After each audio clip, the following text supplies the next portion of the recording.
as far as I'm able to read the vital signs, we're not getting sicker.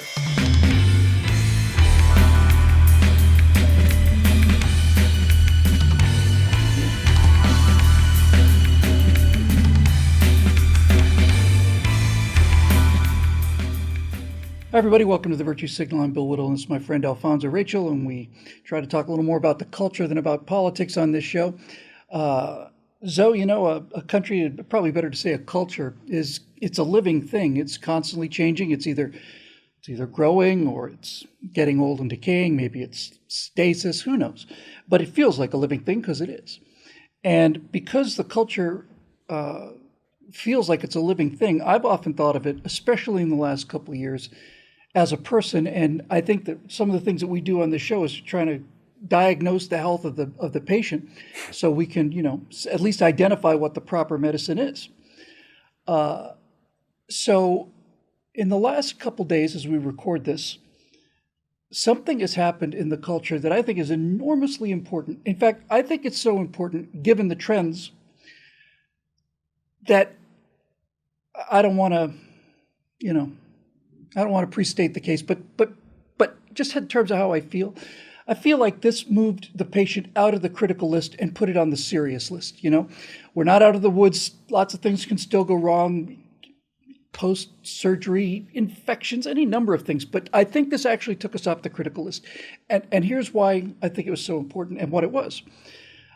So as all of our viewers know, that a month ago or something like that, the federal government decided to put out essentially the Office of Misinformation, and put it under the Department of Homeland Security, which instantly became, for everybody, the Ministry of Truth from 1984, right? Or any other totalitarian country like the Soviet Union had a Ministry of Information.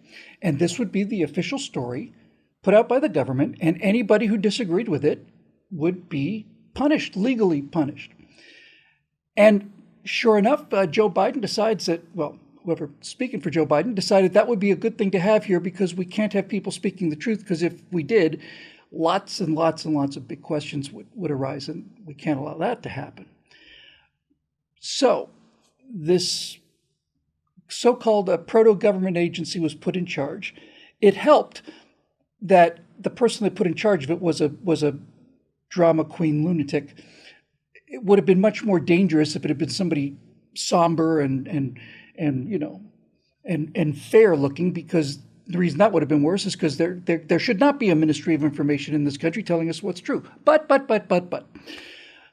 as we record this, we found out a day or two ago that the plans for this Department of Misinformation or Disinformation, which is a KGB term, has been put on hold, which means it's dead. And it's dead because it received so much flack. There was so much pushback. There was so much outrage and so much ridicule, really, is what did it, honestly.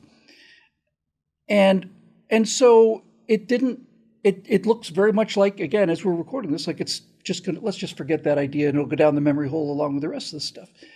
And when you couple that with things like Disney coming out months ago and saying we're trying to put as much trans and queer characters as we possibly can into Disney content, and then you find out that Disney loses $50 billion in appraisal, and that Florida takes away their special tax and regulation exempt status as a result of this, and the recent list of the top 10 amusement parks in America doesn't include Disneyland or Disney World. All of this together says that this patient is in serious recovery. The fever seems to have broken and things are getting much better. And so the topic that I wanted to talk about today, because we've done a couple on, is the tide turning. I think the question's absolutely yes. But watching how the Ministry of Truth basically evaporated led me to the happy conclusion that I think that we are going to come out of this with a soft landing. In other words, it seems to me that this idea that I've been talking about for a long time, and that is you really have to let people see just how absurd and awful and totalitarian and fascistic these ideas are.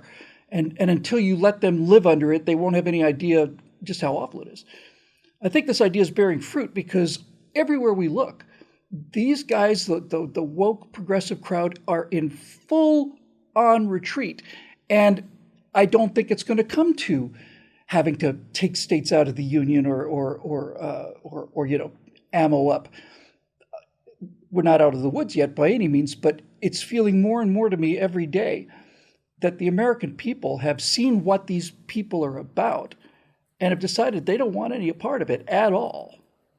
All right. So, and man, I want to have that enthusiasm, and I want to have that hope too. And don't get me wrong, man, because I do have hope and I do have my enthusiasm and whatnot. Would be much easier if you just agreed with me on everything. Can we just, I'm working on that. Because that's good television. So, but here's the thing. Sure.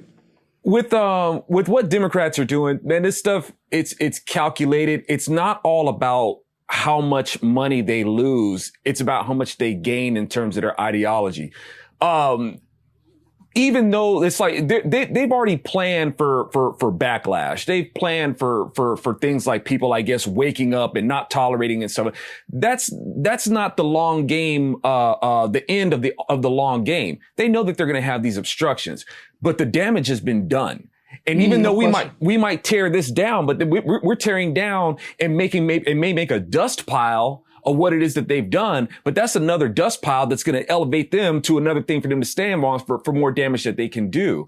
I look in, like say for instance, I look in the Word and over and over and over and Bill flipping over again, people will see the damage of their ideology and then cry out for rescue, get their rescue, and then go back to doing the same thing they just did. Yes. Over and over again, right? Because there has to be the solid groundwork laid, right? The acceptance of what the solid groundwork is, and then execute it to make sure that you're stayed up on what is going to basically inoculate us from this virus that these people keep trying to impose on us. There's a couple of things that bring to mind when you mentioned a couple of times we're not out of the woods yet. And I've talked. We can't even see the end of the woods yet. Right. Can hardly see the forest through the trees. And I just really think it's interesting. If I could remind folks, there's two names. There's more than it, but there's two names that come to mind right now that the devil is named for. There's Beelzebub, Lord of the Flies. Why? Because a fly doesn't know when to flip and stop. Right? A fly never leaves you alone. It's always coming back, trying to lay maggots in your mind. I hate those bastards. Right? Can't stand them. And they get you thinking wrong things constantly. And they're always in your eyes, and they're always in your ears, corrupting the way, and they feed on the decay. And that's what we're seeing a lot of, decay. So the devil is aptly named the Lord of the Flies, but he's also called Belial, which means Lord of the Forest. And just like you said, we're not out of the woods yet. And that's what the devil does.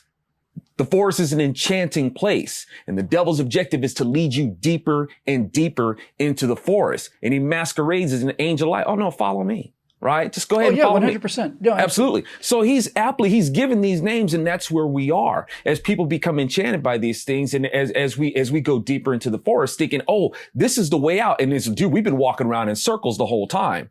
So I'm prayerfully cautious about these people leading us around in circles in their forest, because that's what a lot of this stuff is.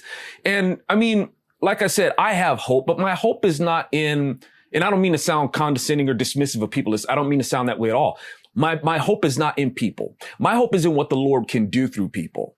That's where my final hope is. And in that is like, well, it's already written that we have the victory. But if I'm like, putting my hopes in the way that these things look because of finances and stuff like that, my security is not in where the money goes. You can kind of follow the money to get implications on things. But like I said, man, it's written on our money. In God we trust. If I'm trusting in what the polls say in terms of what money is doing, how these people are losing revenue and stuff like that, they've already got that factored into their ideology. They know they're going to take, this is war. In war, you take losses.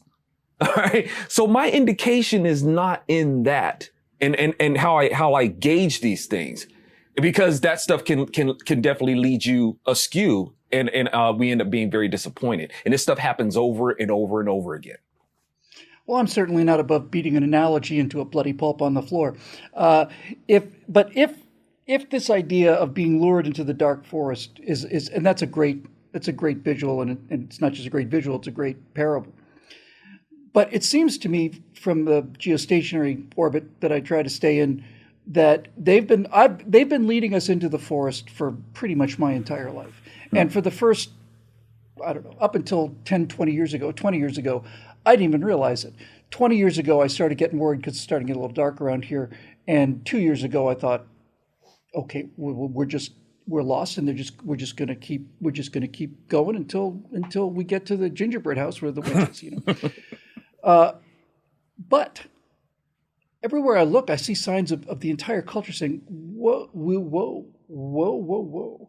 You told us that this would be good. You told us this would be good. You told us this would be good. And we followed you because of that. But now that we're in here, we see that none of this stuff is true. We think we're going to start heading back to camp. And of course, that will cause them to fight even more aggressively and so on. And your point about the damage is obviously true. The damage is monumental. It may be irreparable. But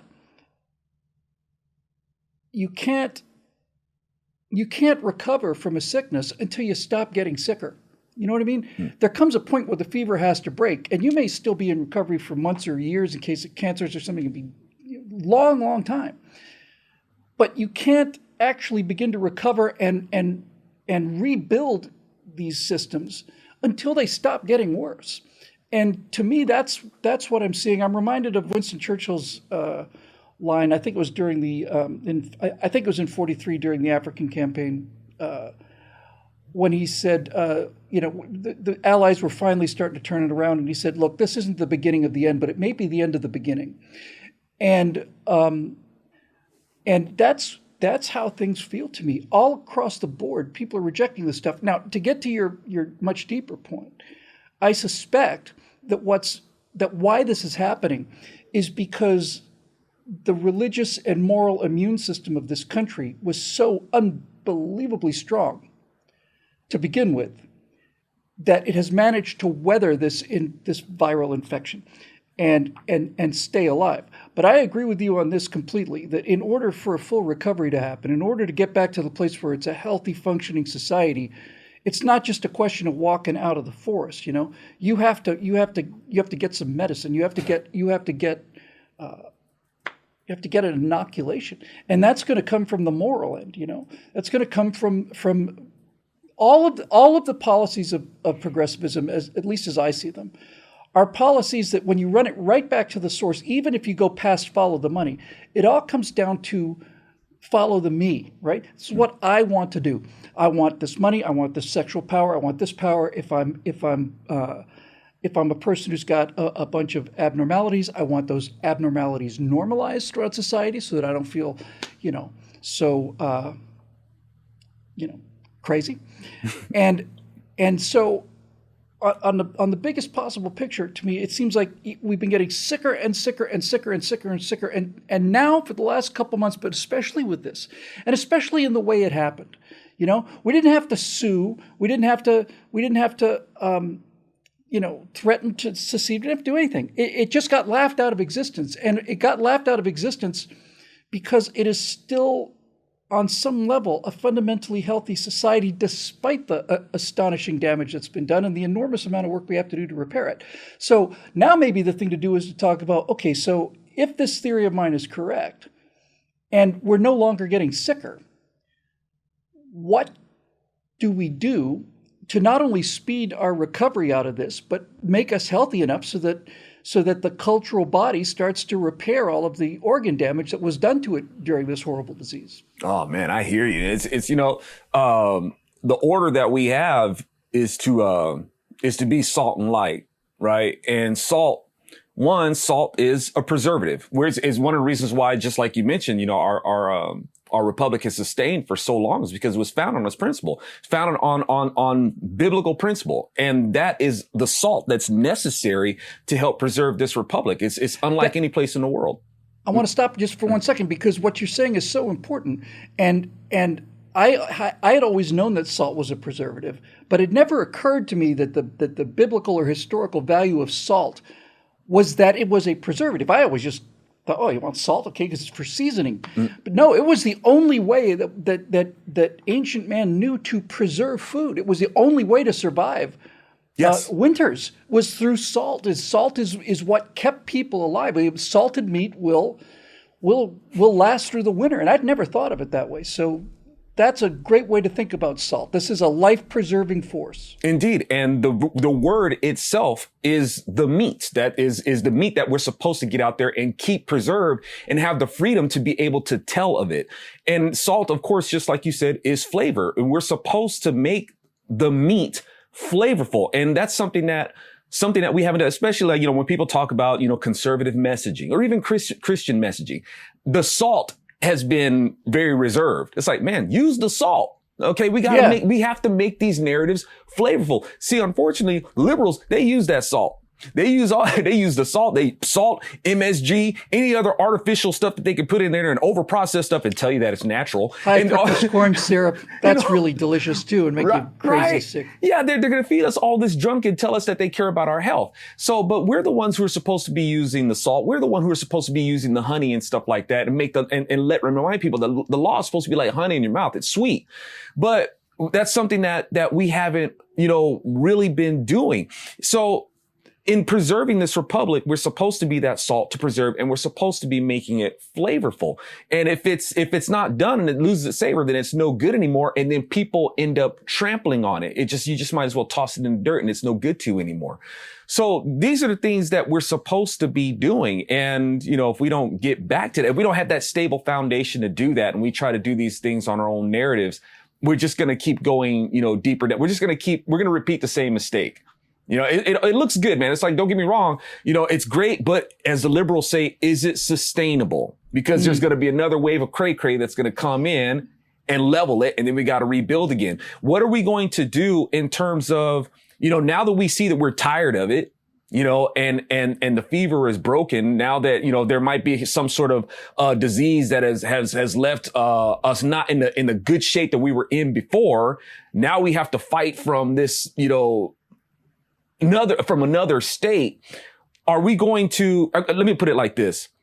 Just because we're tired of this doesn't mean that we're ready to do the right kind of that. Exactly. Yep. You know what I'm saying? It's like the doctor's telling you, okay, look, I told you needed to stop eating this. It doesn't look like you're going to stop eating this. But, now, and you're experiencing, because people do that, they may experience a time of, well, I'm feeling a little better. It's like, okay, that's good, man. But now that you're feeling better, don't take that for granted and keep doing what you were doing. You might have to change some things. Well, I don't see. I stopped eating pizza and chocolate, and I lost 2 pounds. And now that I've lost 2 pounds, I can eat pizza and chocolate again. Right, and usually that don't work out good. No, so there's certain things that we may have to do differently. Not change our principles, not change the values that have sustained our republic, but the approach may have to be different. Because if not, we just go right back to the same thing that caused the sickness in the first place. Well, let me ask you this then, because you're absolutely right. That's absolutely right. It's one thing to walk away from the darkness and something entirely different to walk towards the light, right? I mean, what I'm seeing in the culture is people saying we don't want to go here and we're going to turn around. But that's not the same thing as them seeing the right path and then walking towards what they should be doing. That's a profoundly good point. So then the question becomes, there have been a number of religious revivals in this country's history. Do you think it's possible for another one? I think there's no question that it's more difficult because of the glamour of science, and by glamour I mean it in the traditional term meaning a spell. Right? It's a glamour was something that a magical creature would have around it to make sure you never saw its real self. And so there's this kind of glamour around science, and science has become a religion for half of the country. Well, I don't believe in religion, I believe in science. Science isn't a religion. Science is a very specific scalpel that applies in very limited circumstances, and when it's applied correctly is astonishingly powerful. But it's not a religion, it's not a philosophy, and it has become one because it has provided what many people, myself included, used to believe anyway, in my case, provided an alternate explanation. You don't need God because here's hydrogen, helium, methane, and ammonia. We threw a spark through it, and amino acids come out. Therefore, there's no God, right? Life is so many orders of complexity greater than that. So science has given people a path to go down that seems to have a bright light at the end of it, but it's a dead end. There is no philosophy in science.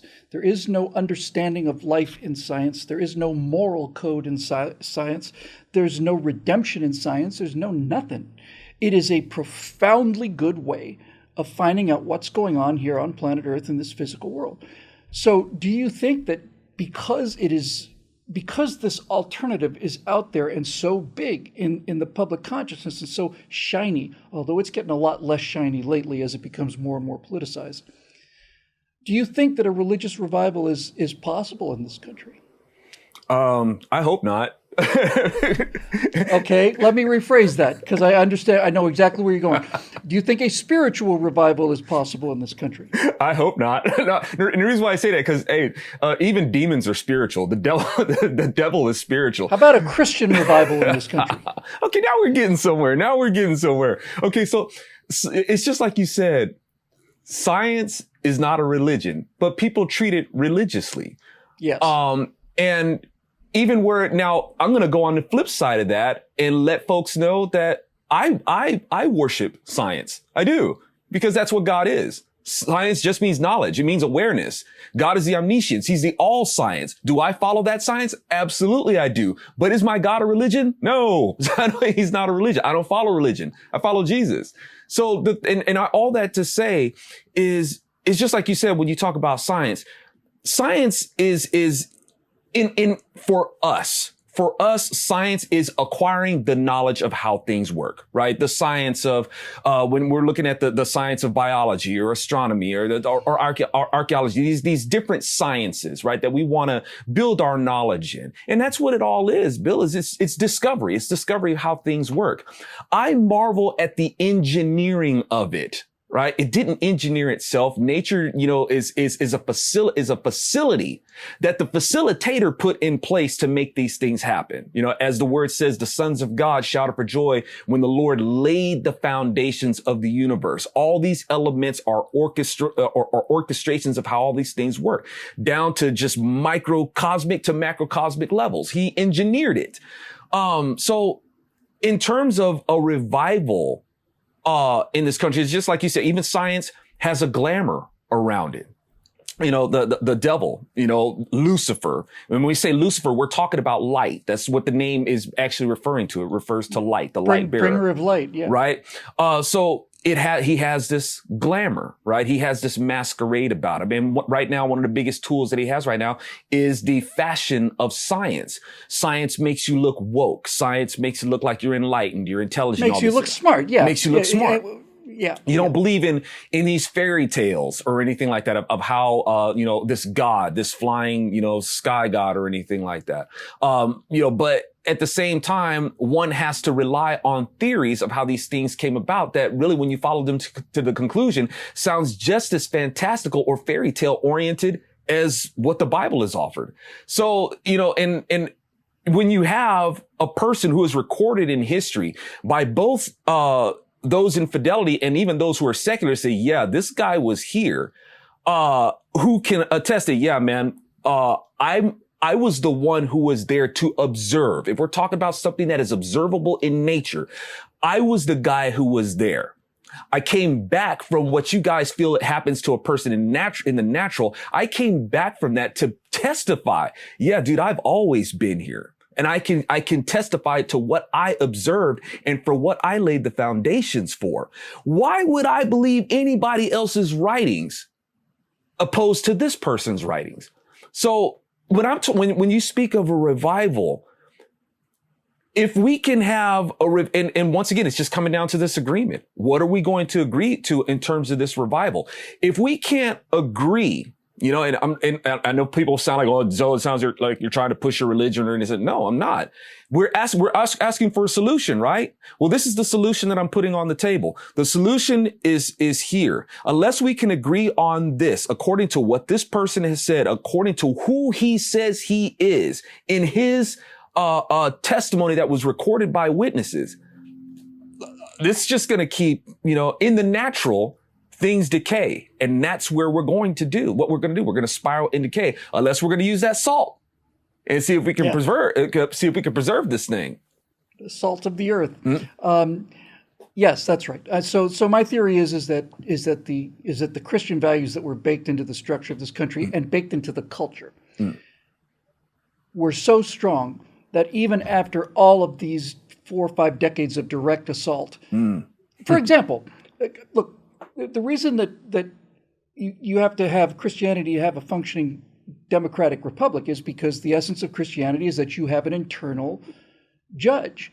You don't need to be told what to do about everything because you have an internal conscience and a judge. And this was clear to the founders, who basically said our form of government's only suited for religious people. You substitute virtuous people is a much better expression, right? And so if people, by and large, will do the right thing because of what they believe, then you can leave them alone.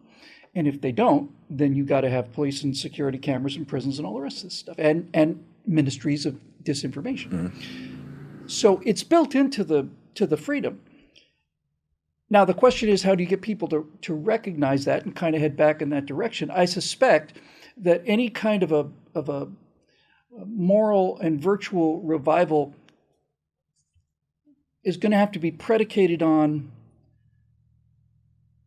the ability to use science to make the case, or at the very least, look, science tells us certain things that are true about the real world. We've had this conversation many times before. These are separate domains, but I'm going to be doing a lot of work on this in the next year because I've been working with somebody who's really astonishingly brilliant. He's one of the architects of the information age, and he was there. This analogy just lit me up. He was there when one of his friends and partners wrote MS-DOS, which was the first real operating system, and MS-DOS became Windows and basically changed the world. And he was in the room when this guy was writing MS-DOS. So he went out, and the other guy went out and drove a couple hours to go get this brand new chip. And on the way, he was thinking about what he could do with it. And on the way back, he was thinking about what he could do with it. Installed it on the simple, primitive motherboard, attached a power supply, gave it a tiny little memory thing. This is 30, 40 years ago. And turned it on. Now, here's the point. This guy had built the box, right? That we know as a modern computer, because that's what it was. He built the box, but the box couldn't function. You couldn't just turn it on and have the box work, because the will to intent, the logos, the essence of what that computer box did is the operating system. The box is simply a mechanical device to follow the instructions, but the instructions don't come in the box. I'm not talking about pre-installed software. I'm talking about the first time somebody wrote software for a computer like this. And so this guy pointed out to me that the essence of what makes a computer work is not the chips or the power supply or the motherboard or the memory. The essence is the logos that existed in the mind of this guy who was able to write instructions to allow this box to do a very simple series of things accurately and quickly. And this idea that the logos, this is the term I'm going to be spending a lot of time on. Logos means like the essence, the philosophical essence of it, the core of it. Although I'm sure you knew that. The logos of a computer is not in the computer. It doesn't come with the hardware. It is the product of consciousness. And consciousness was put into a fragment, a shard of consciousness, was put into this box that was designed specifically to hold this little shard of consciousness. And that's when the thing started to work. Not when they put the power supply and plugged it in, but when this box was capable of receiving the instructions that had come from the human mind. And I've always found that the best way to understand complex things, like multidimensions, is to work in the other direction and say, okay, here we are. I want you to understand this thing, which is much more complex. So in order to understand this, let's do this. Let's look at something that's much more simple. And if we can look at something much more simple and move ourselves there, then we can realize, oh, okay, there's this much difference between these two things. So therefore, there's this much difference between what we are and what we're trying to explain. The classic example of this is in multidimensional theory. You work with flat land, a two-dimensional hypothetical land where every creature is two-dimensional, and you can look down on it and you can see inside of their little houses because they only have one-dimensional walls, and you can see inside the creatures. And so a fourth-dimensional object could look at me right now and see my outside, see my inside as well at the same time. That's impossible. No, it's not, because you can do it on a piece of paper with the flatlander. Oh, I think I don't really understand it, but I see the shadow of it on the wall. And I think this is what it's going to take. I think it's going to take people using scientific data to, and I'm stealing so much from this guy, to using really deep, accurate science to show people how miraculous life is and consciousness is, how miraculous it is, how far we are from understanding it. We know we can do things like we can make a theoretical box, and we know something comes into the box and then something comes out of the box, and we can predict what that's going to be, and we can sometimes add an ingredient to change what comes out, and that makes us think we understand the box. But we don't have any idea what happens inside the box. We just are able to observe what the box does. And this, I think, is where, well, look, I'm just speaking for myself, right? So many of the religious convictions that I've picked up in the last 10 years, 5 years, have been motivated by, number one, the quality of the people who are espousing them, and number two, by going deeper into science than most people do, and reaching that stage of wonder, just wonder. I can describe to you how these proteins fold, but I can't explain it. No one can explain it. It's astonishingly complex, beyond our ability to understand it. It's there, and we can talk about it. That's great. That's why we've been given these intellects. But this is the problem. People mistake the map for the territory, and it's much more complex. So anyway, I think that we should. I think what this episode has shown me is that, yes, we should embrace good news when it comes. We should embrace it and should be happy about it. But your point is absolutely right. We shouldn't let that let us think that we're off the hook, or that we're out of the water, or that even that this is a solution. It's not a solution. We have to find the solution. But it is still good to know that, at least as far as I'm able to read the vital signs, we're not getting sicker. Indeed, man. And just, that's exactly what we need. We need the good news. We need the gospel. And what you have just said is so reflective of what's in the word itself. In the beginning, the word was with God, and the word was God. Through him, all things was made, and nothing was made without him. The word for word, the word that was with God and the word that was God, is logos.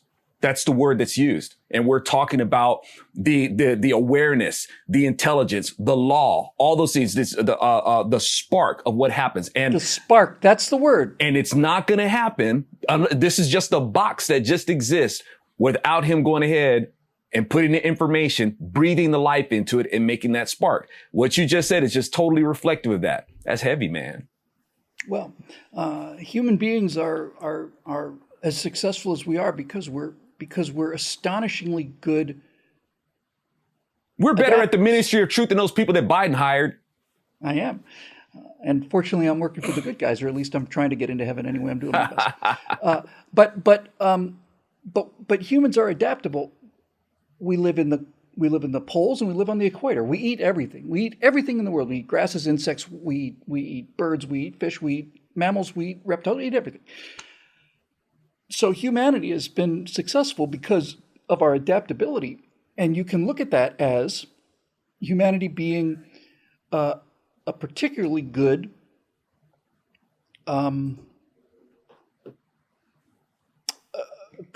computer. And it will take instructions, and all we have to do is write a better series of instructions. That'll do it for this edition of the Virtue Signal, made possible by the members at BillWhittle.com. We'd love to have you join us on this little adventures of ours, and And if you like the show, you can help keep them coming by clicking that link below. For Alfonso, Rachel, I'm Bill Whittle. Thanks for joining us. We'll see you next time on The Virtue Seat.